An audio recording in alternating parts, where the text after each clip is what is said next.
we have the great pleasure of hearing from author Marie Benedict, who will be interviewed by Victoria Christopher Murray. I had the great pleasure of meeting them both this past summer. Was anyone here at that event? All right, so we have some old friends with us today. That's wonderful. Okay, with over 1 million books in print, Victoria Christopher Murray is one of the country's top African-American contemporary authors. She is the author of 9 Essence best-selling novels, including The X-Files, Too Little Too Late, and Lady Jasmine. She is the winner of the African-American Literary Award for Fiction and Author of the Year Female. She has received numerous awards, including the Golden Pen Award for Best Inspirational Fiction and the Phyllis Wheatley Trailblazer Award for being a pioneer in African-American fiction. Since 2007, Victoria has won 9 African-American Literary Awards for Best Novel, Best Christian Fiction, and Author of the Year Female. After 4 nominations, Victoria finally won an NAACP Image Award in Outstanding Literary Work for her social comedy novel, Candy Brown. Well done, you. Marie Benedict is a lawyer with more than 10 years experience as a litigator of 2 of the country's premier law firms and for Fortune 500 companies. She is a magna cum laude graduate of Boston College with a focus in history and art history, and a cum laude graduate of the Boston University Law School. Marie is the author of The Other Einstein, Carnegie's Maid, The Only Woman in the Room, Lady Clementine, The Mystery of Mrs. Christie, and Her Hidden Genius.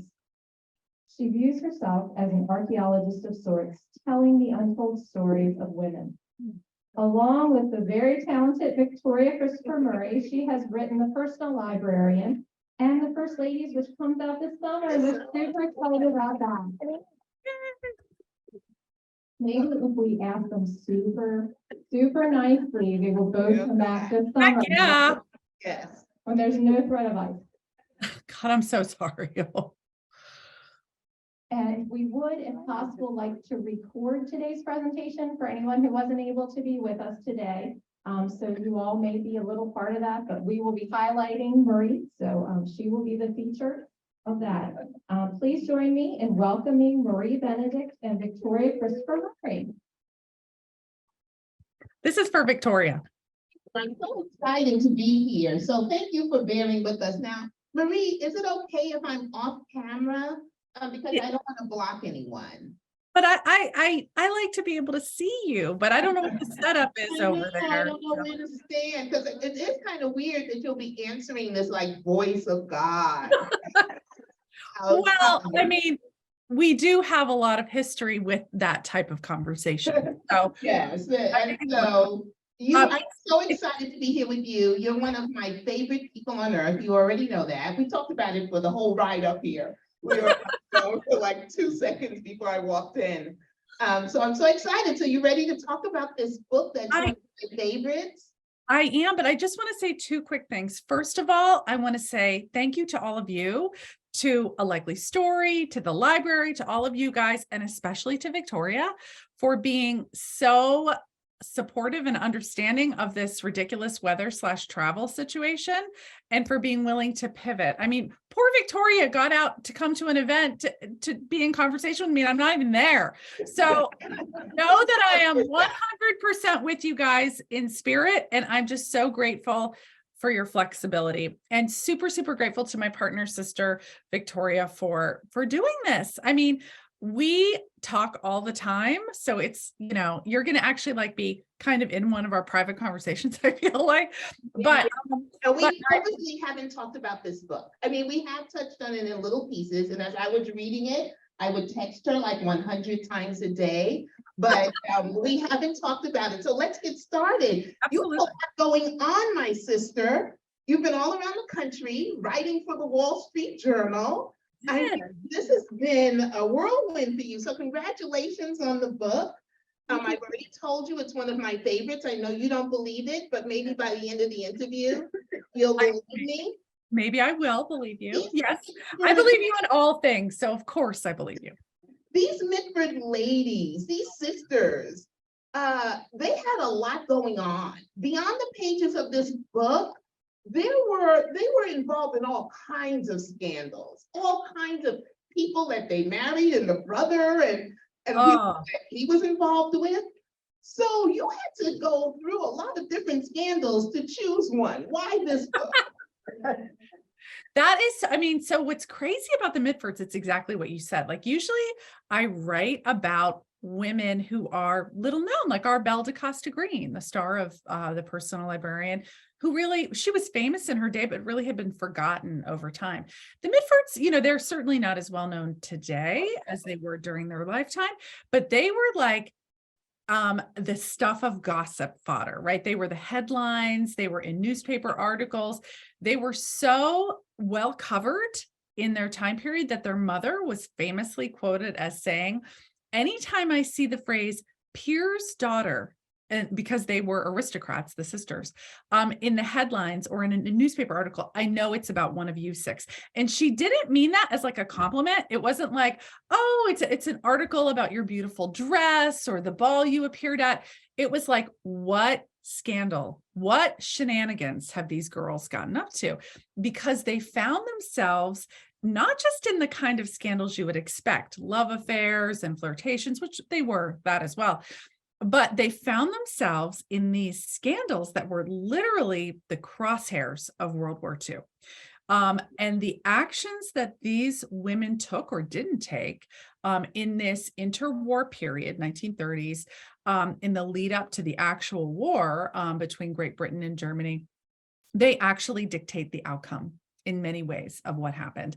And kind of once I was digging through the scandals and kind of uncovered this particular layer of gossip and scandal and nefarious activity, I knew that that was the one I had to focus on. I literally had to kind of push aside a whole bunch of other There's scandals. a whole bunch of stuff going on with these ladies. Like you Oh go my back to these books, you know, on their different scandals. So that was fun. So this is about 3 of the 6 sisters. It is, yeah. You're going to tell us just a little bit about each one. You got it. So in kind of concert, the Mitford sisters were like this brilliant, beautiful, eccentric group of aristocrats. They were kind of like the it girls of the 1920s and 30s in Great Britain. Someone in some review said they were like the Kardashians of their time. I don't think that they were quite the Kardashians, but they definitely were probably covered in the paper as much as the Kardashians are today.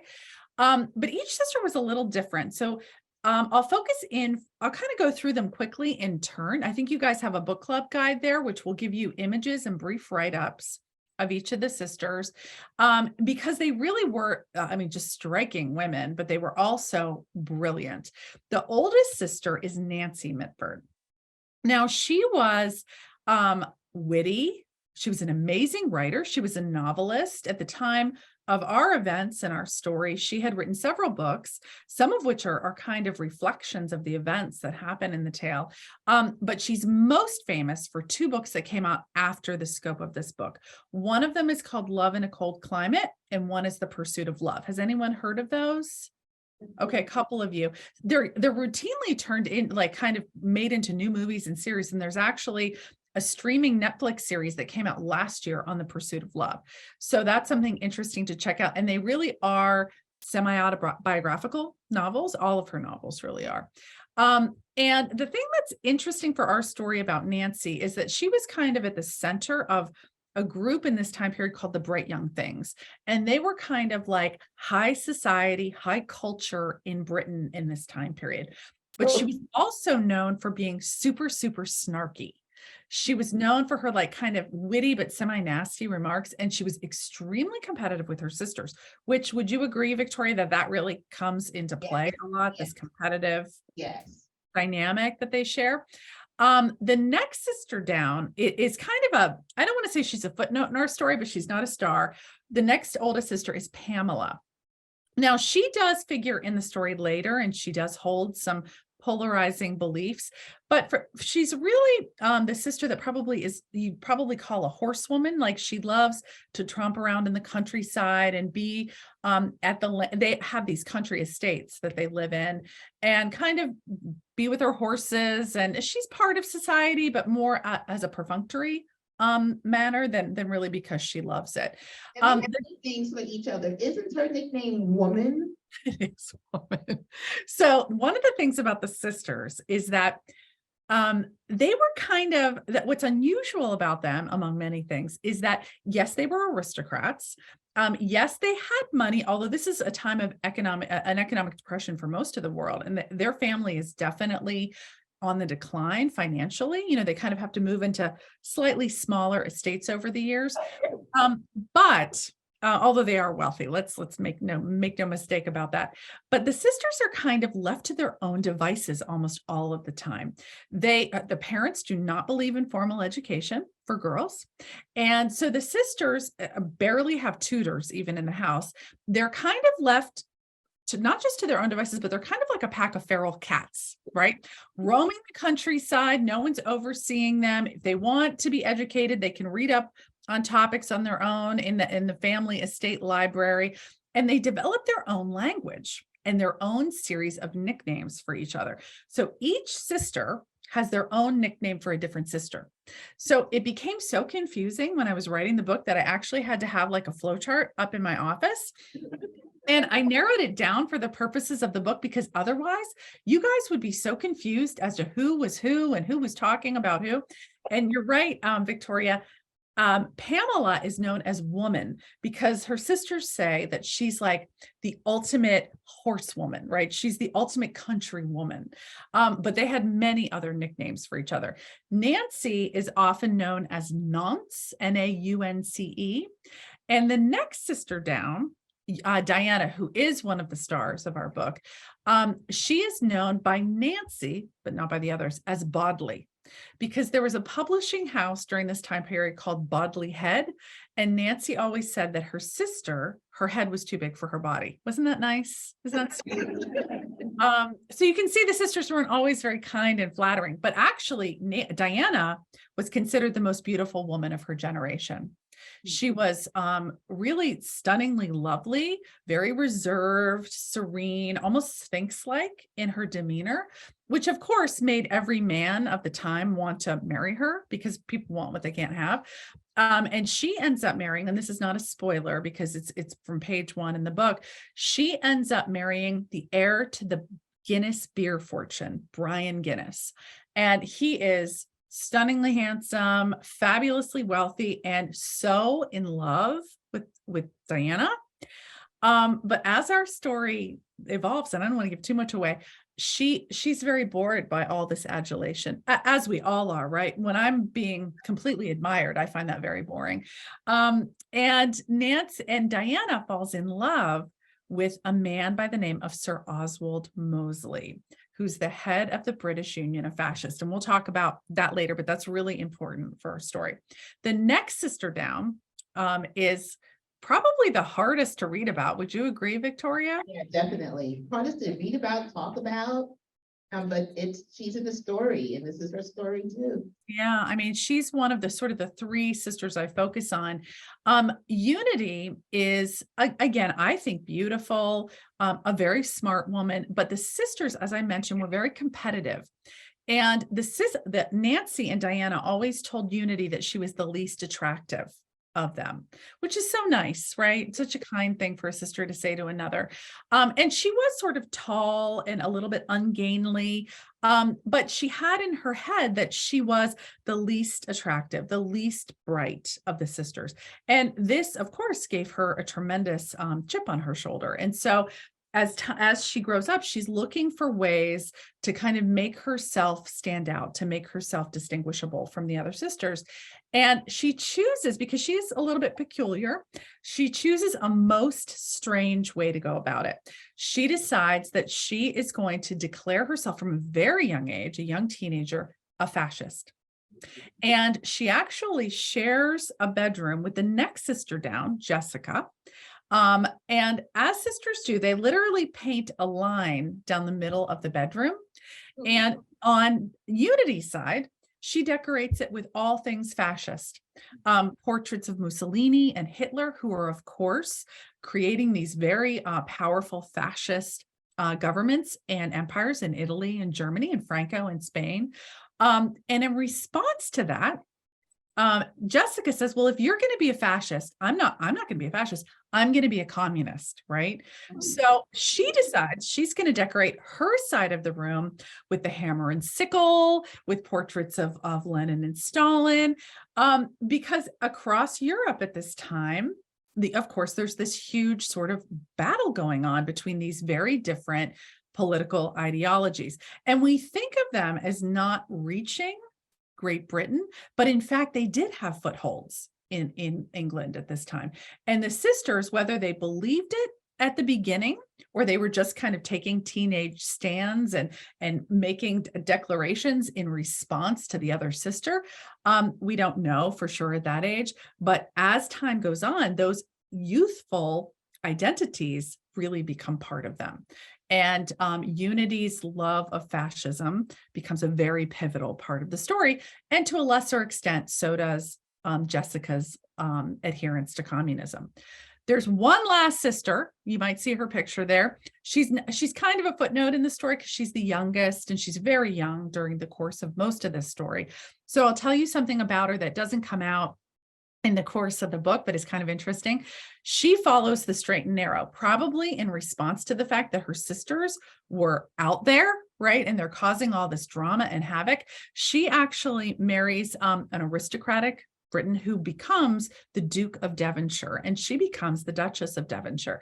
And that's one of really the loftiest positions in the British aristocratic hierarchy. And she runs a fabulous estate called Chatsworth. And she really becomes one of the leaders in this movement to monetize these old British estates. You know how with Highclere Castle, which is the Downton Abbey, you can go and visit it, you can stay overnight. They have a whole line of gins and other products. She kind of started that at her own estate. So she's the sister who really followed that aristocratic pathway more than any other. And one of the things that fascinated me about the story was the way in which these sisters held the beliefs they did, made the choices that they did, had the personalities that they did, sometimes in response to the other sister, right? In reaction to that. And that sibling dynamic I found really interesting. And I found it fascinating because they grew up in the same home. Oh my gosh. With the same Exactly. The same parents, 6 wildly different kids. Yeah, their own stories. So now let's talk about the story because, I've said this to you before. You went there. You went there in this story. And one of the things that you said in your author's note was that this was really difficult to write because Hitler is a character and a very central part of this book. Yeah. So once you chose to do the story, did you know you were going to have such a tough time with that? Gosh, that's such a good question. I mean, what happens in the story, I wanted to capture the way in which these sisters were so attracted by these really extreme political movements. Diana becomes first enamored with Oswald Mosley, who's the head of the British fascists, but then she really becomes wrapped up in his political beliefs and really becomes kind of the first lady of fascism in Great Britain. And then in response to that, we have Unity, and this isn't too much of a spoiler, I don't think, kind of decamps to Germany, tells her parents she's going to Munich to go to finishing school. But the reality is she is stalking Adolf Hitler. Oh my God. And she, like exaggeration, she really is.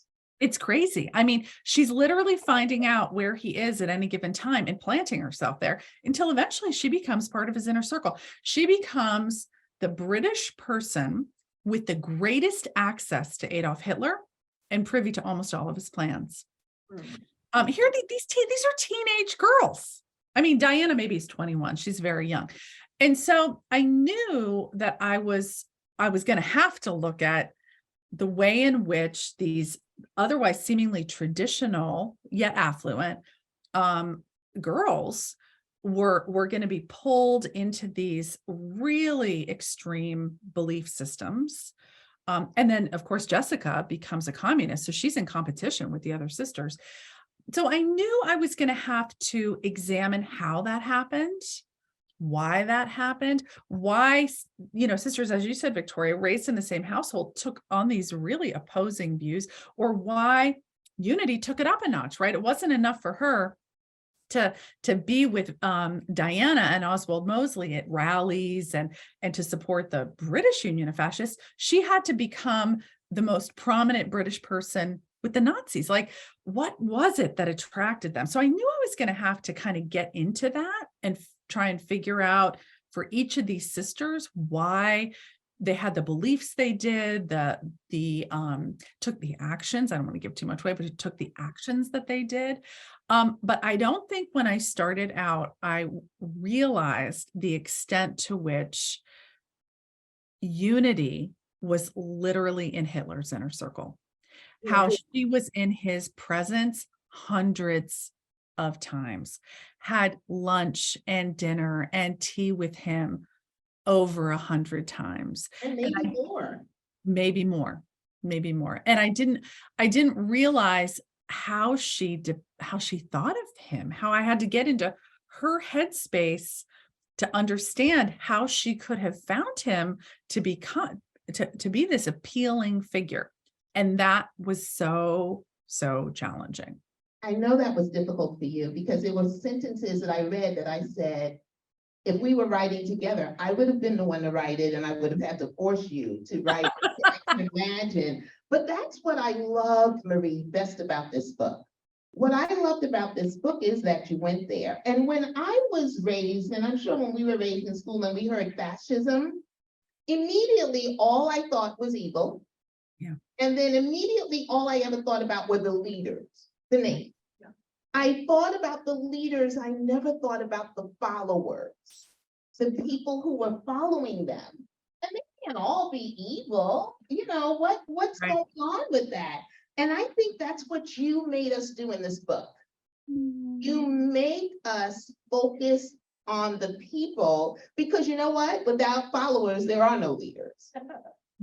And so they were the ones that made Hitler. They were the ones that made it happen. And you made me care about the sisters first. I cared about the sisters first, and then I could understand their infatuation with Hitler. How did you do that? Oh my gosh. And first of all, I want to give you a great big hug right now, because I'm sorry, Victoria's like my sister. I'm like, oh, the fact that she felt that about this book just, means the world.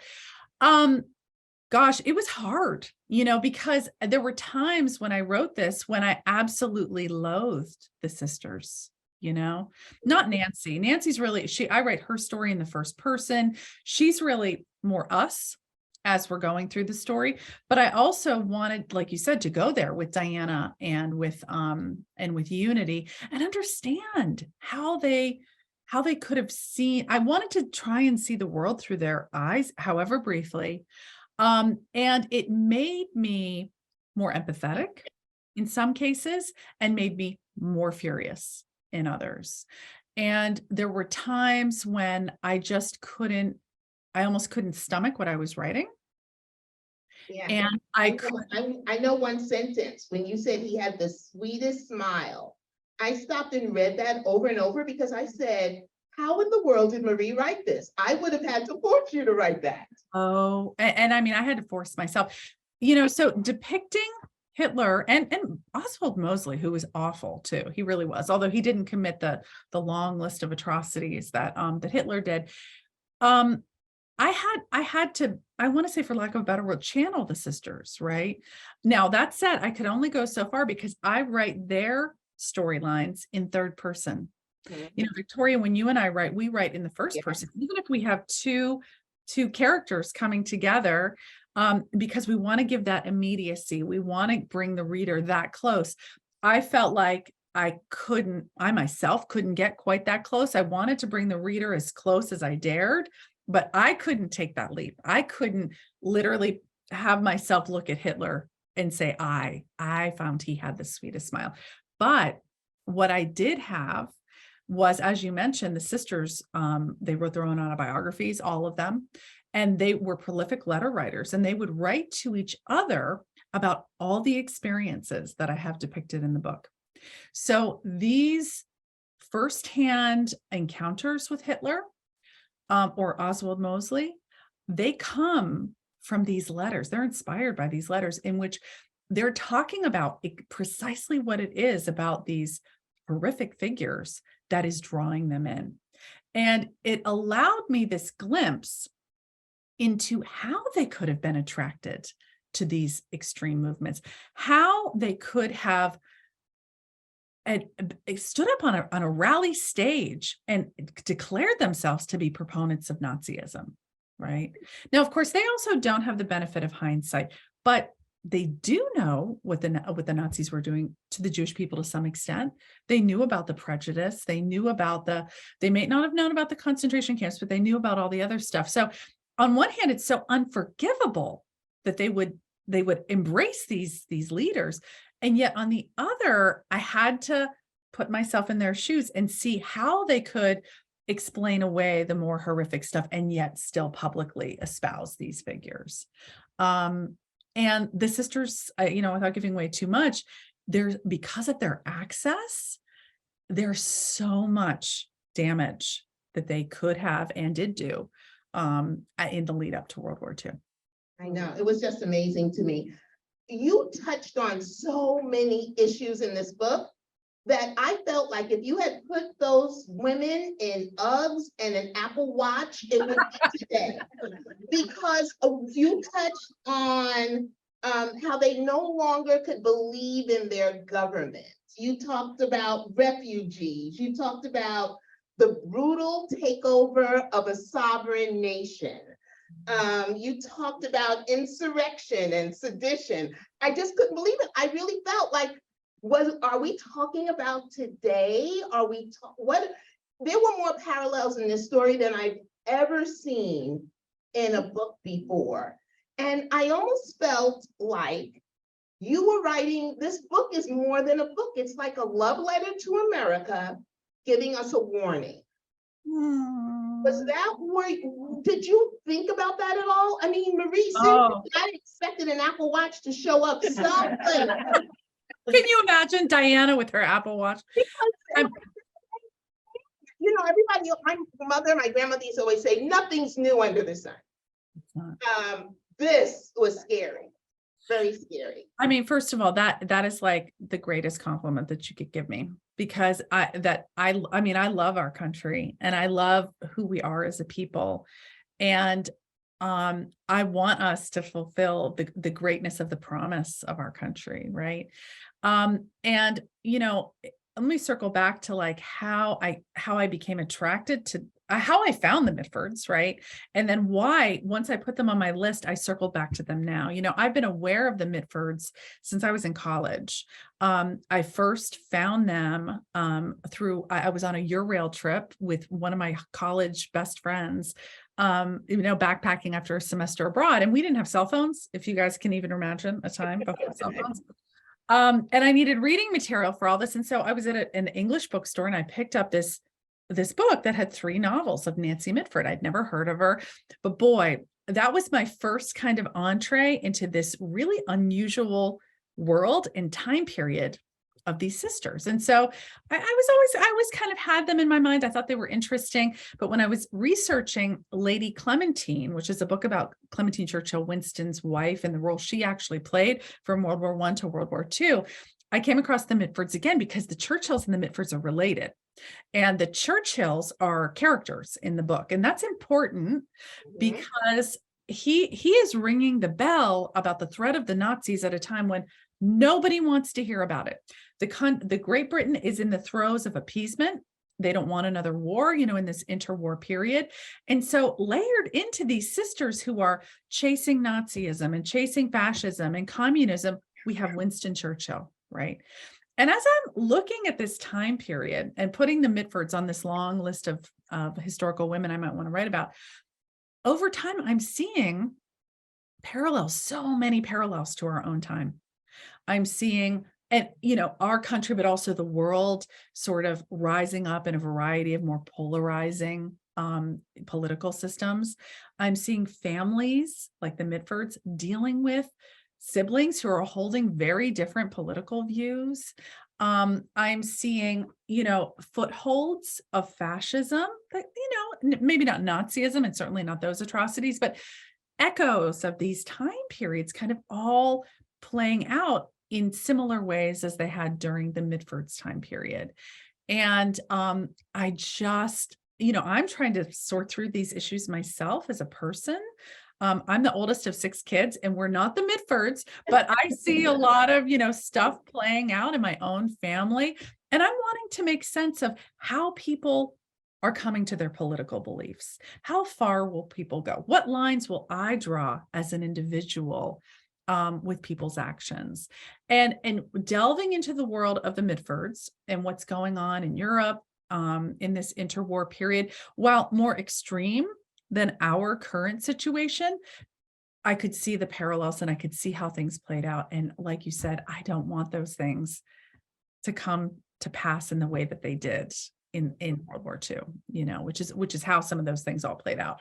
So that's kind of how I got from knowing about the Mitfords. And then as our own times were shifting, seeing the parallels to these sisters and this interwar period, this lead up to World War II. And that often happens to me as I'm writing. I keep, as you know well, Victoria, a list of all these important historic women. And at different times, different women, different time periods, different issues kind of jump off that list and call to my attention.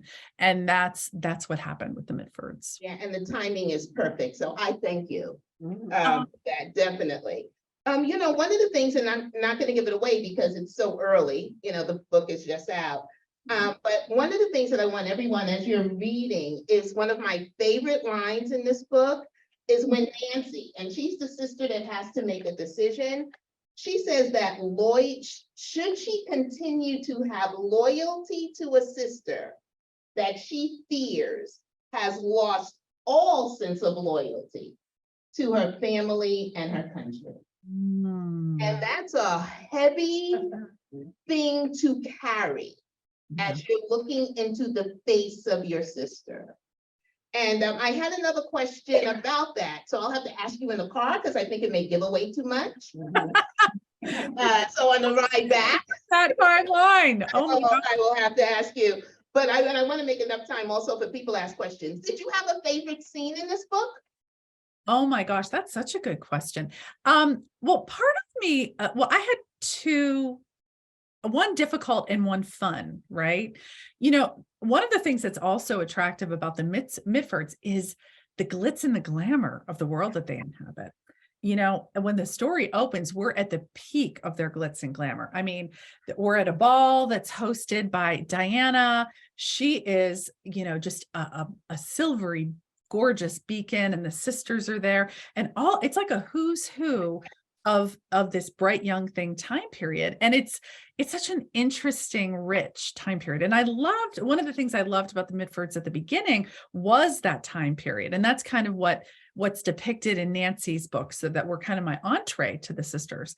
But as time went on, there were some very, very difficult scenes to write, which I wouldn't say were my favorite scenes, right? There were things that I had to go through in order to capture the story.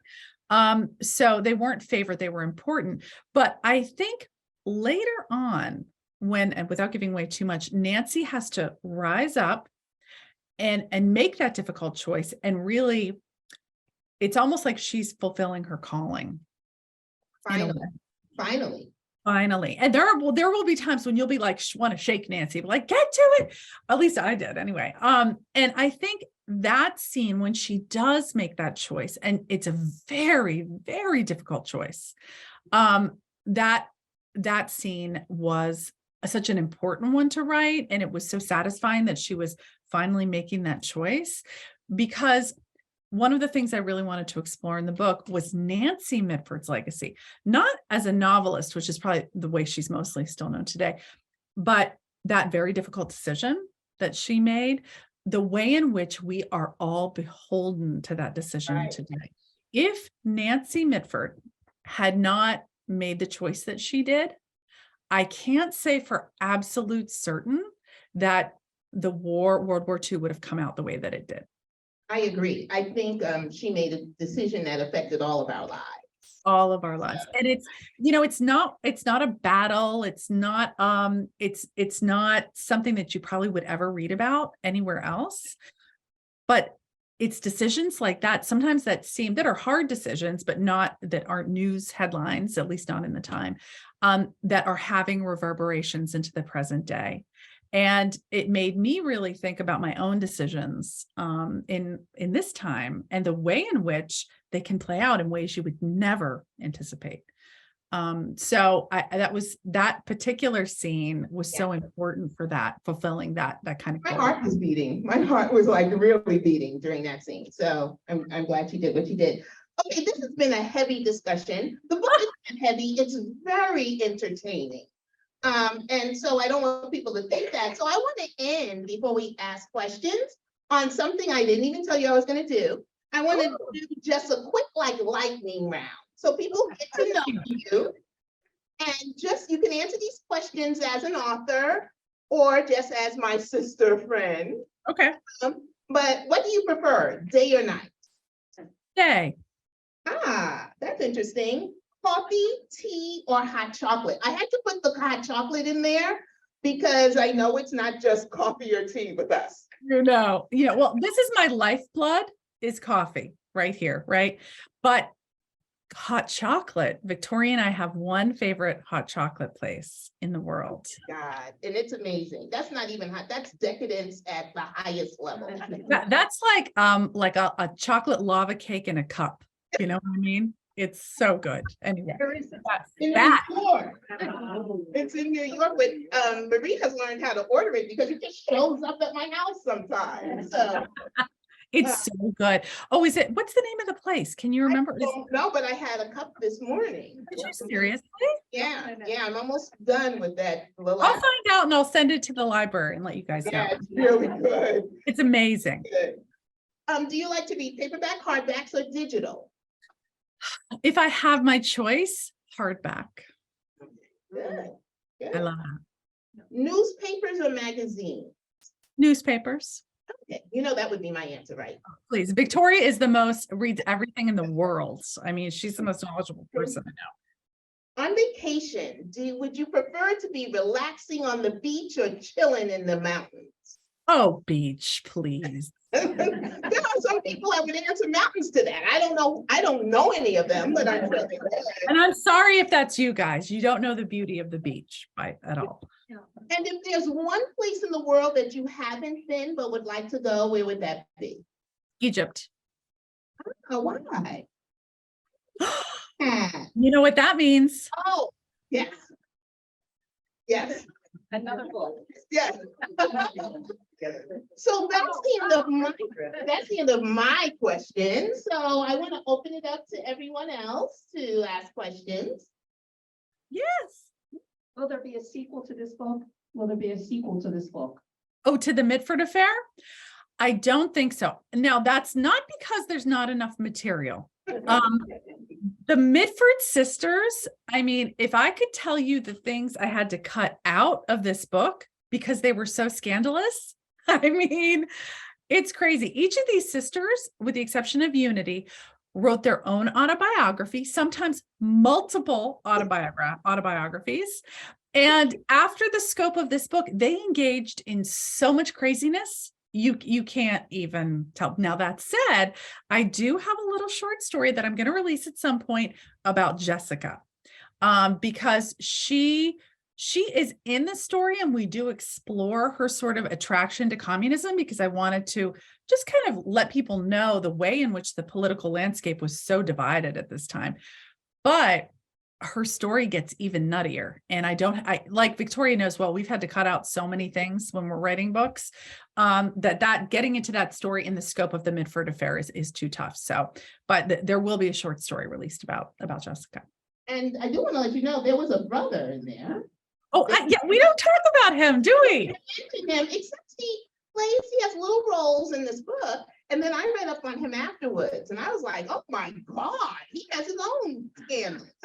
Oh, he was like a philanderer. He loved the married ladies. He dabbled in fascism. I mean, it goes on. Sometimes it just didn't matter, whoever was there. Whoever was there, whatever was available to you. When we say that these people were so out there and eccentric, it's hard to capture. It really is, but charming and funny and witty, so smart and witty. Well, thank you. Just a quick follow-up. How on earth does a brother survive that? I'm sorry, I couldn't hear you. It's on, you just have to talk. Oh, sorry. I said, how on earth does a brother survive that? But that wasn't my question. That's a great question, and I think it was a challenge. He was right in the middle, right? He was, and he was like, the sisters had factions at different times. And sometimes they would put him in a they were like in control of him. Sometimes they would put him in a faction. Sometimes he would be isolated in the middle. Sometimes he would be their pet. It was all over the map. And I think as soon as he could get out, he was the only one who had any education. The parents didn't believe in education for the girls, but they sent him to boarding school, which was very common for the time. So he basically left the house when he was about probably 12. And I think he probably couldn't wait to get out of that house. These sisters. Just real quick for the questions I was going to have. One, you referred to letters, which sounded like multiple letters. So the question becomes, how did you get them? Are those archived and so on? Yeah. And then just another quick question is, Sure. Roosevelt's any part of this? Was the U.S. play any part? Did the Roosevelts play? Oh, I hope that is Victoria laughing right now. I can't see her face. yeah, now. Yeah. Okay. Victoria, do you want to tell them what our next book is about? Our next book is titled The First Ladies, and it's about the friendship between Eleanor Roosevelt and Mary McLeod Bethune. And they were best friends. And you may not know who Mary McLeod Bethune is, but she was, during her time, the most famous and powerful African-American woman. She started a university. She was the first Black person to serve on a presidential cabinet. She served in FDR. There's a lot of things. And so there's a little bit of that in there.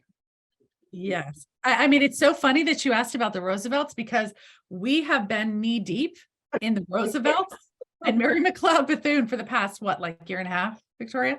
Yes. Yes. It's great. The letters. Oh, the letters. Letters. Oh, I'm sorry. So, oh gosh, the sisters, I mean, as I said, all of them wrote autobiographies. They're all very gifted writers, funny, witty, and they were prolific letter writers to each other and to other people. And a lot of the letters have been collected and published in these huge compendiums. Diana's daughter, it would have been her great daughter-in-law or her daughter-in-law. I can't remember. I think it's her daughter-in-law. Actually was an editor, and she went through, she basically became the repository for all these Mitford sister letters, compiled them in and put them in kind of a historic framework, which was very helpful. And those are published. So that was one primary source. Some of the letters are not public, not released by the family. And then there are some archives at some institutions in Great Britain, which have them available. And you can either order them in some cases, or they're available and they're digitized in other cases. So it kind of depends on which sister you're looking at. Some sisters have more letters available than others. Some sisters didn't publish them, but excerpt them in their autobiographies. There's just what's weird about the Mitfords is there's such an abundance of information about them. And then of course there's like the historical record, there's newspaper articles and profiles, and other people have letters about them. But with the Mitfords, you have to take, especially the autobiographies, take everything they write with a grain of salt. They were like the original PR spinners, and they spent a lot of time kind of recharacterizing, especially some of their more unpleasant activities that they engaged in. And so I had a lot of information, but it wasn't always trustworthy information. But the letters are the most important tool, and they were so helpful for understanding how these sisters, especially Unity, came to believe the sorts of things that she believed. I hope that answered your question. It was kind of long-winded. I've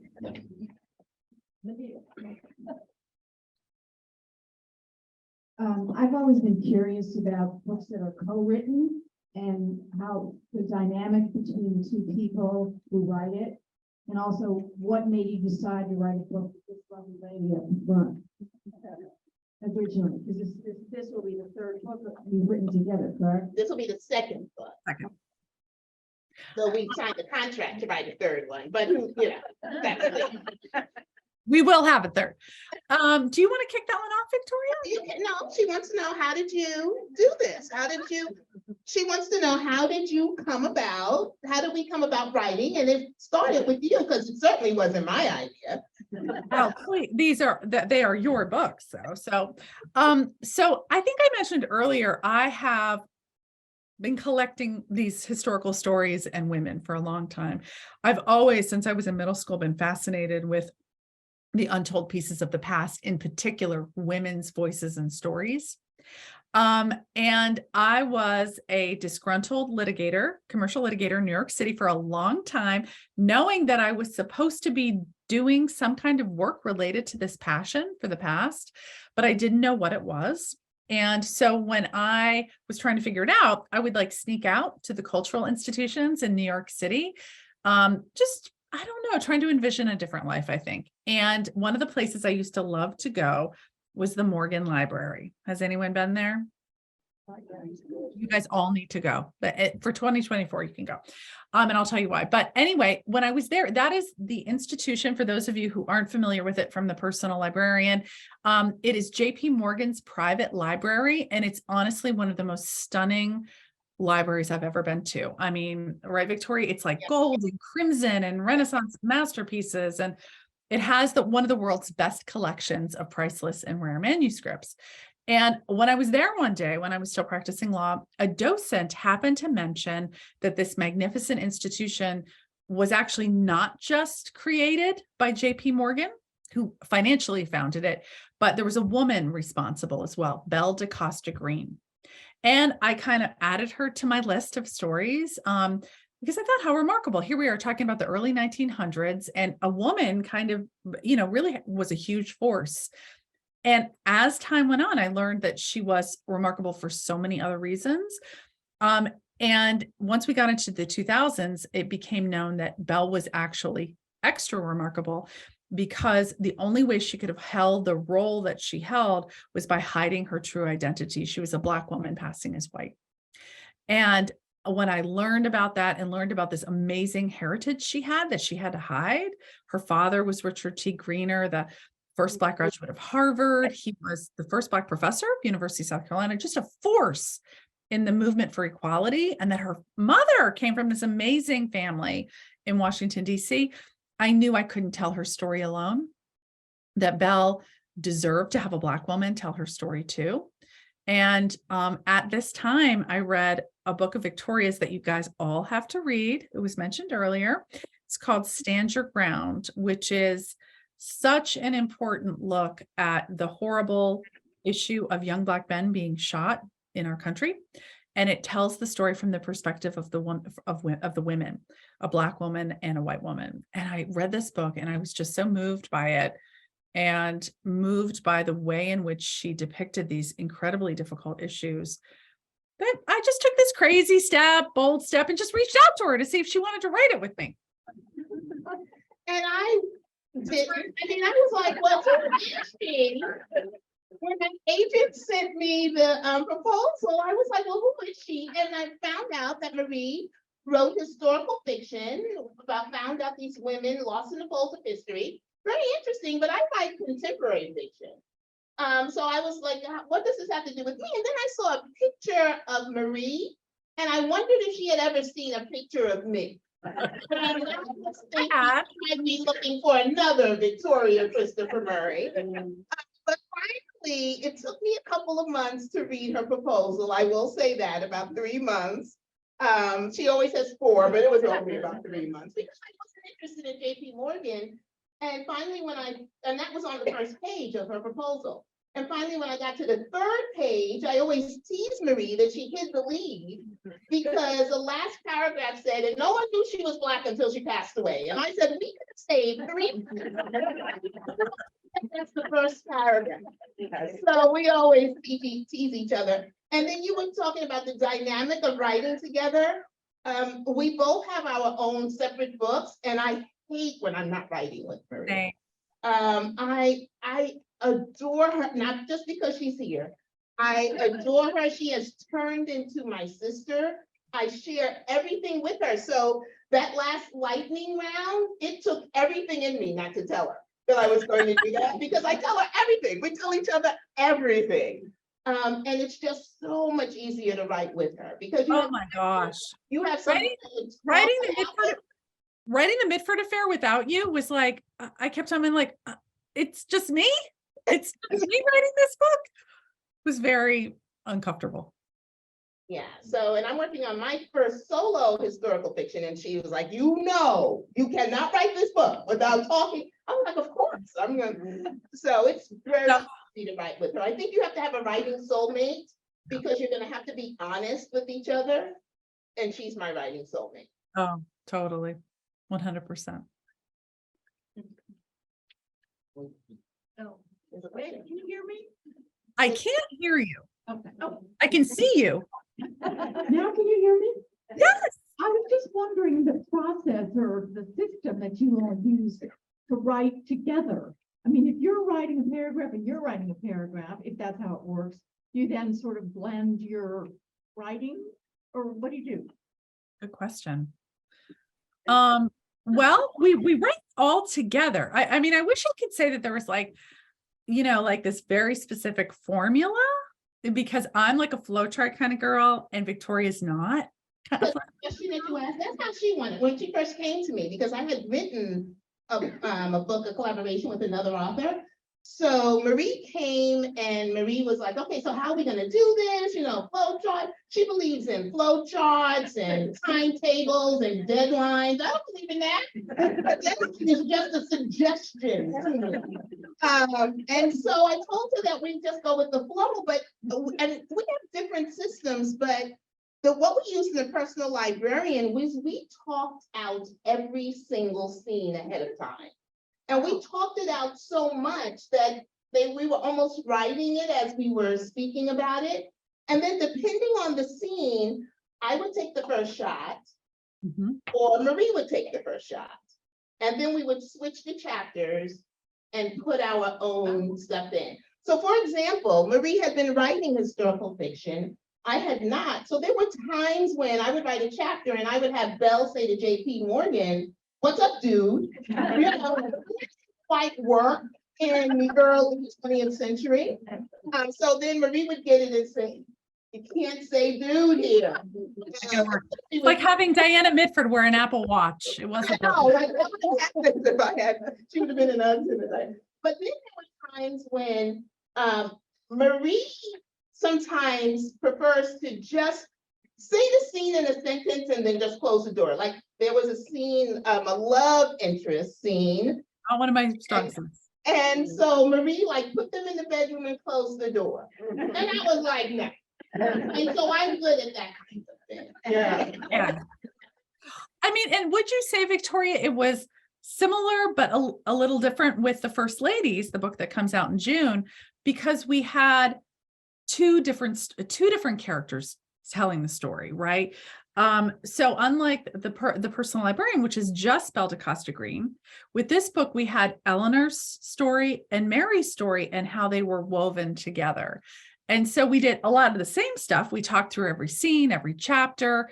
And then we would kind of divide it up because I wrote most of Eleanor and Victoria wrote most of Mary. But then once again, we did the same thing. We switched and edited the others and made sure that while the voices were distinct, the we each, we each had our hands in the other story. Would you say that's? That's exactly. And in fact, I had wanted, do you remember this, Marie? Oh, That yes.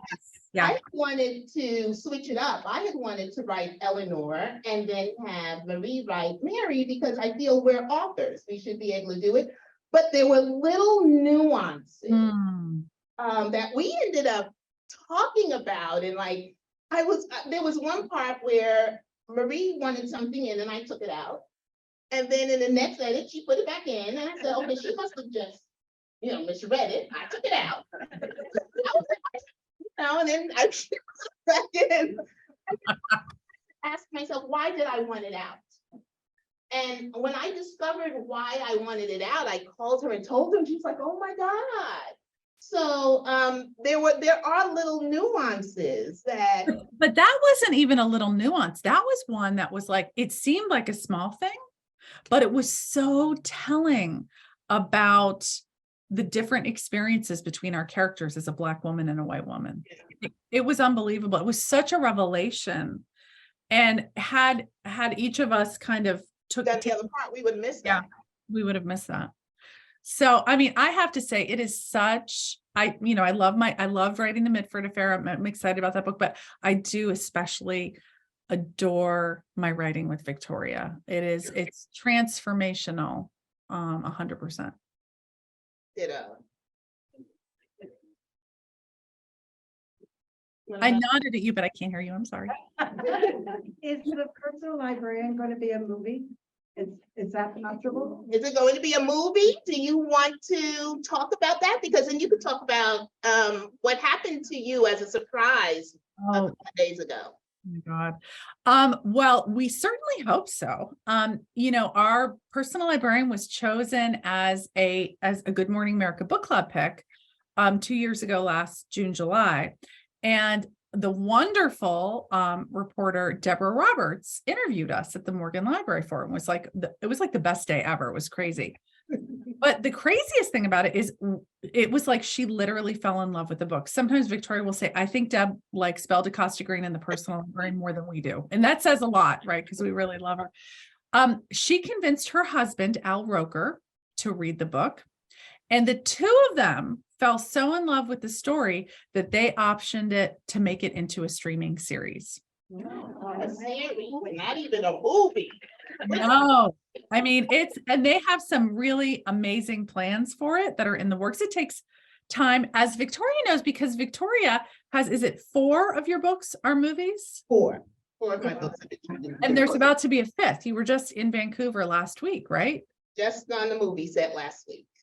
And how long does it take from the time you write till they start the process? Years. Actually, what the personal librarian is moving faster than any of my other book projects.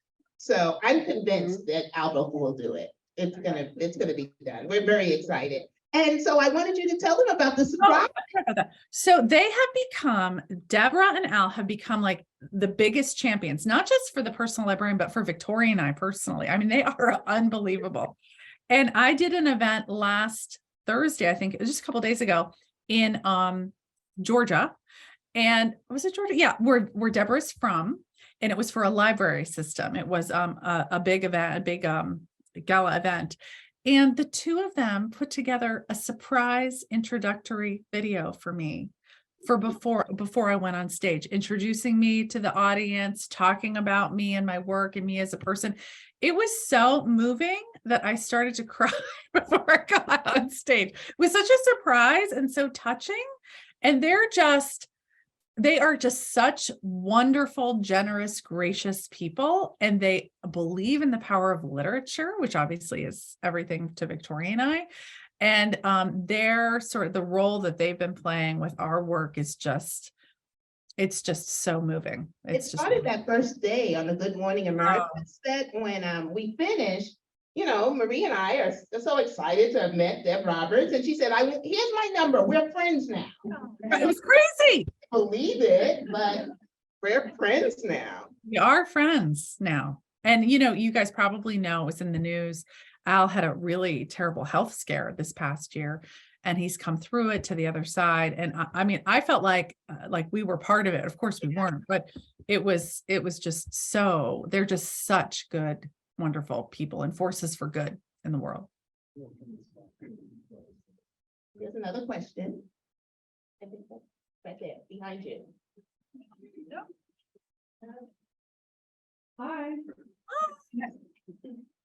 Okay, can you hear me now? Yes. Awesome. First a comment, then a question. My comment is, I don't find it really strange that aristocracy would align with Hitler. I'm thinking of Prince Philip's lovely family history with his sisters and their relationship with Nazi officers. And I really think the aristocracy, all kinds of people, Americans too, using votes, Lindbergh being against this stuff, that there was such pervasive anti-Semitism, maybe not always overt, but part of the world at that time, which has not gone away. That was my comment. My question is,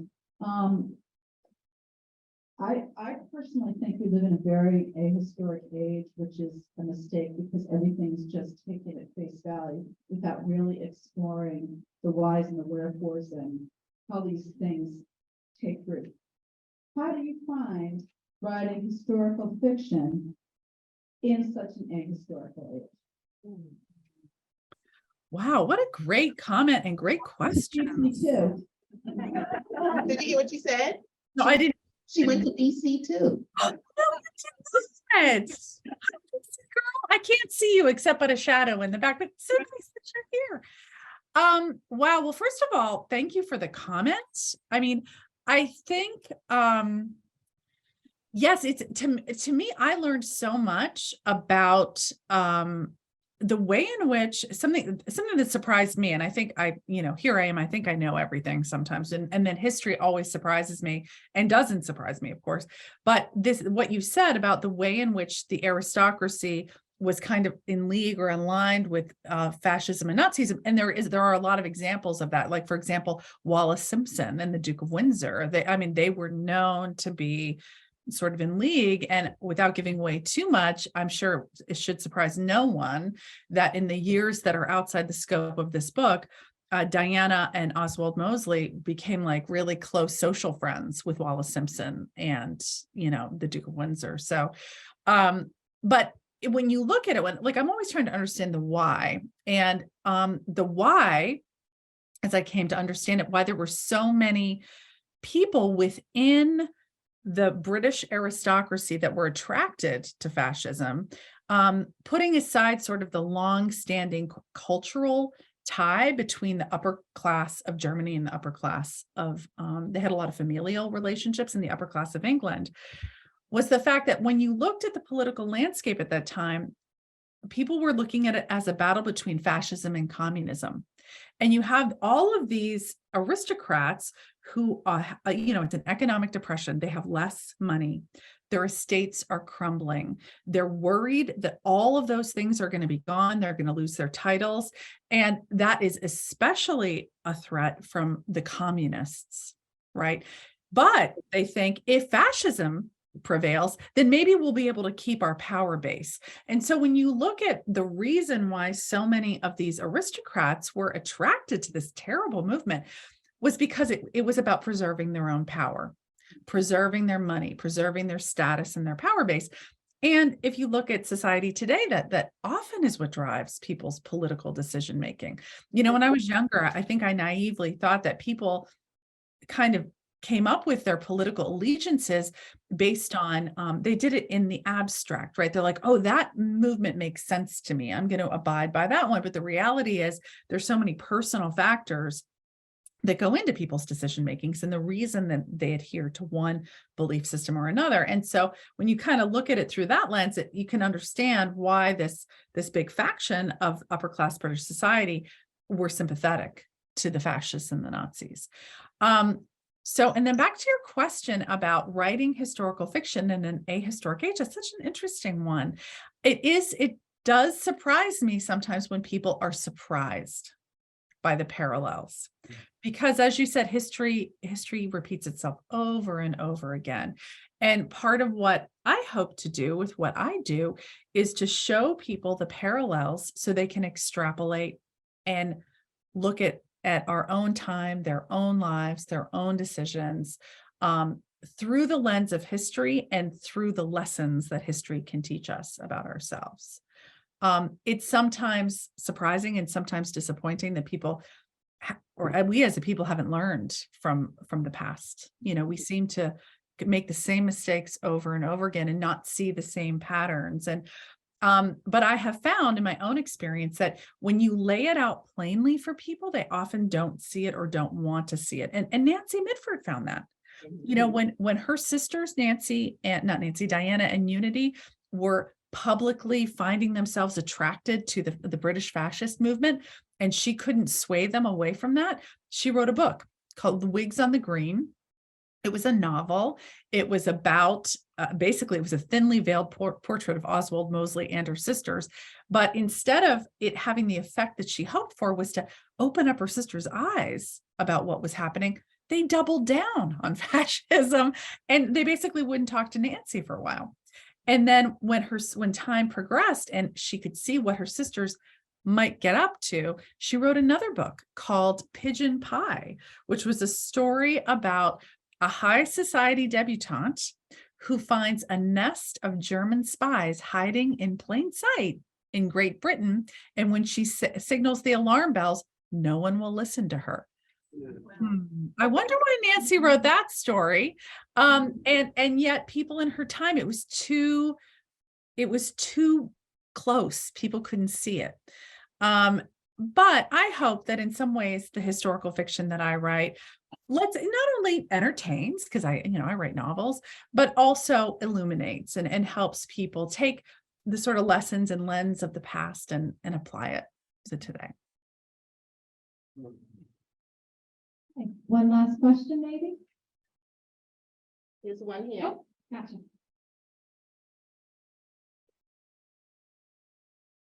Yes.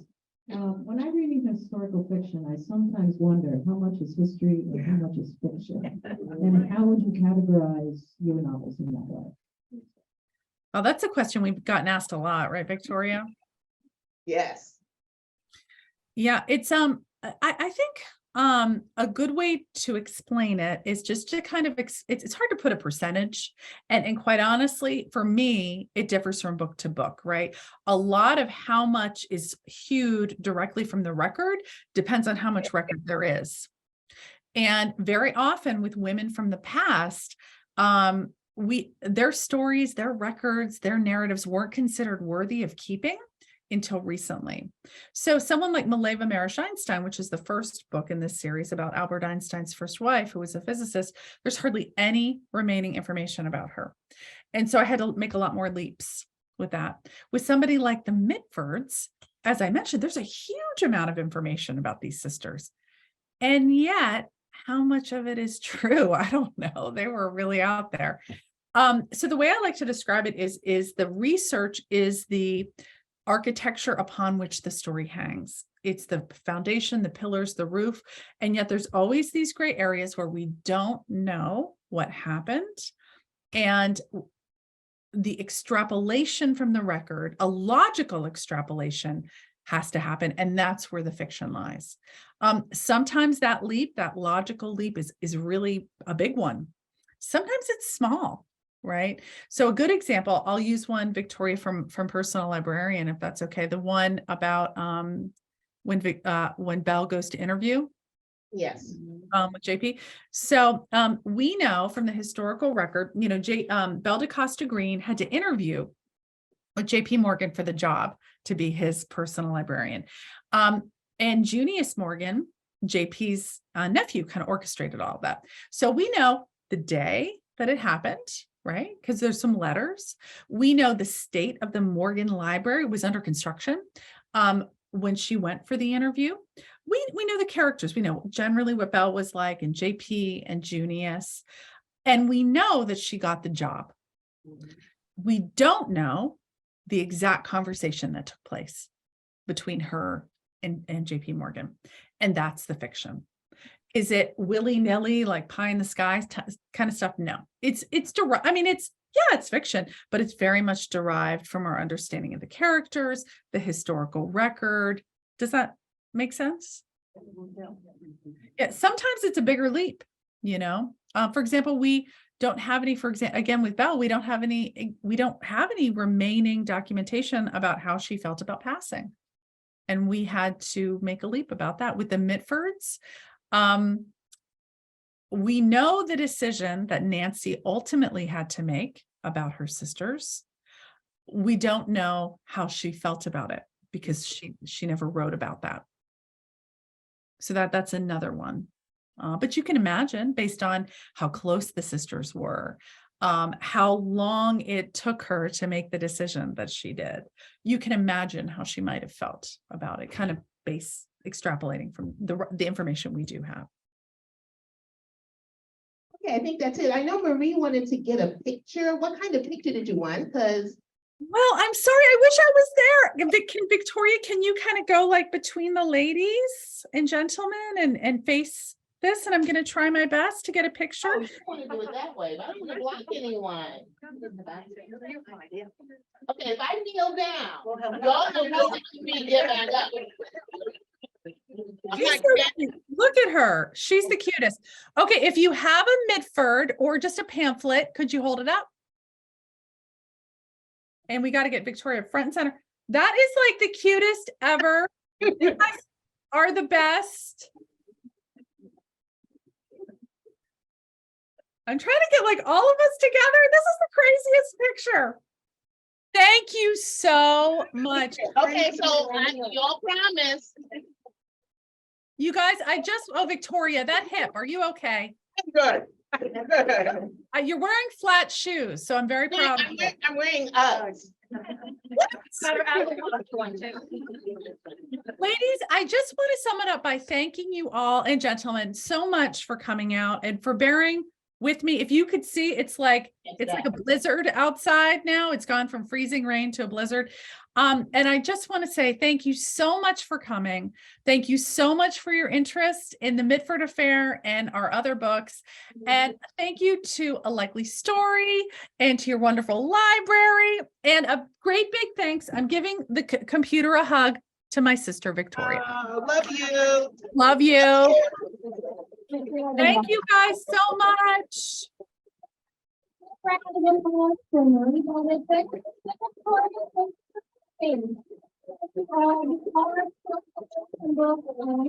Victoria, you want to hang around a few minutes and sign some books for us? Sure. I Okay, think my car wonderful. may be here, but I don't mind. Okay, all right. Well, we'll They wait. can wait for you. Thank you all so much. Thank you. Yeah.